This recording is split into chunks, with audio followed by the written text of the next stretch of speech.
Well, it's a great morning.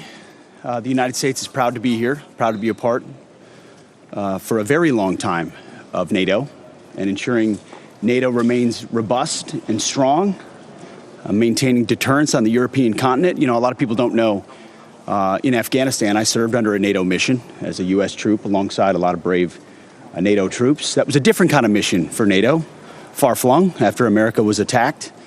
The war in Ukraine, the aggression by Russia, has been a factory reset for NATO, a realization that this alliance needs to be robust and strong and real. And that's why President Trump has called for increased defense spending across the board for NATO, for European countries to recognize this is an urgent, real threat to the continent. This aggression needs to be a wake-up call. Americans are an active part of this alliance, as we have been and will continue to. But when it comes to defense spending, even 2% of GDP is not enough.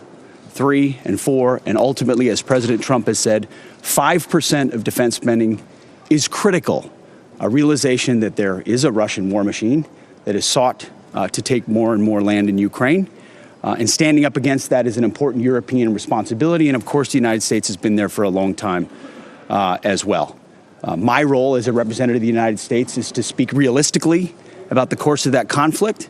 And I think you saw from President Trump yesterday, who himself is the best negotiator on the planet, bringing two sides together to find a negotiated peace, which is ultimately what everyone wants. So I look forward to the ministerial today with our NATO allies to have honest conversations about where we are, but to bring peace on the continent, ensure that Europe steps forward in leadership as far as security guarantees, and that America is right alongside our allies in NATO to ensure we remain strong and that this conflict comes to an end. I'll take one question. Yes, ma'am. Isn't your plan for Ukraine actually a betrayal of all the Ukrainian soldiers who gave their lives defending the whole of their country? And isn't it just a reward for dictators who use military strength to take what they want?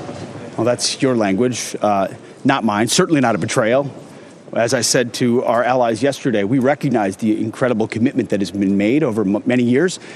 And no country, as the President Trump has pointed out, has made a larger commitment to the Ukrainian mission than the United States of America, north of $300 billion. So the United States has invested in stabilizing those front lines after the aggression of Russia. There is no betrayal there. There is a recognition that the whole world and the United States is invested and interested in peace, a negotiated peace. As President Trump has said, stopping the killing. And so that will require both sides recognizing things they don't want to. That's why I think the world is fortunate to have President Trump. Only he at this moment could convene the powers that be to bring peace, and that's a welcome sign. My job as the defense secretary, working alongside NATO, is to ensure that the defense capabilities of this alliance are as strong and robust as possible to deter any future aggression on the continent. That's our role, to be leaders in NATO, and that's what we'll continue to do. Thank you very much. Appreciate it. Thank you.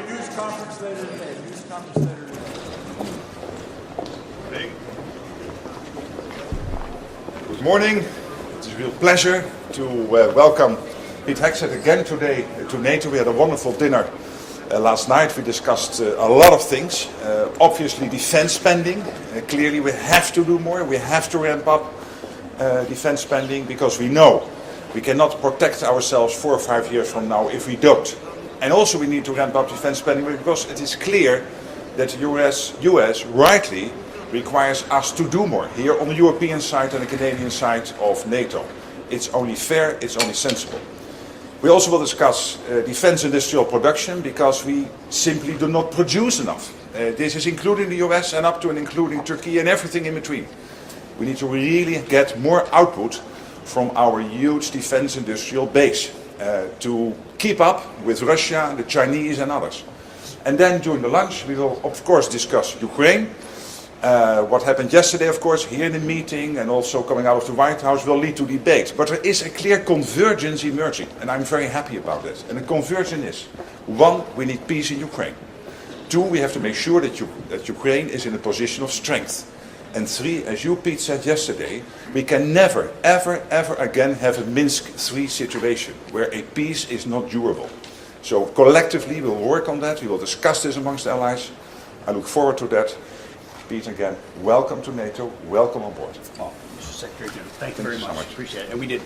My wife and I were happy to join you last night for dinner. We appreciate your hospitality and your leadership of this alliance, which is more relevant and more robust than ever. And that is certainly the U.S. commitment on behalf of President Trump, the recognition that the world is a safer place, a freer place when NATO is strong. And we certainly feel that way, and our investment reflects that. We echo your sentiments on defense spending. The President has said 2% is not enough, and we're going to argue that up to 5% is the necessary investment from NATO countries to ensure we're able to meet the threats of the future, whether that's Russia on the continent or an ascendant China who has their own ambitions as well.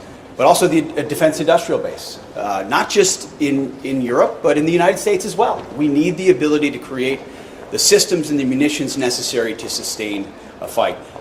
One other thing I would add is foreign military sales, and that's something the United States is committed to expediting the process of ensuring that our allies get what they need when they need it. That is critically important.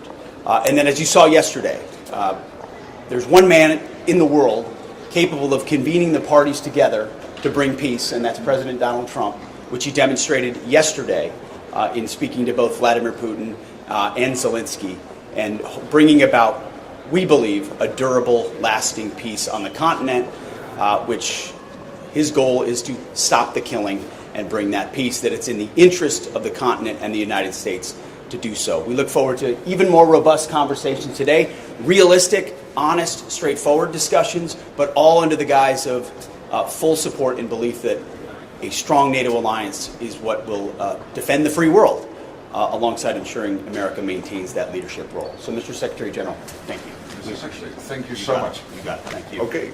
See you guys later.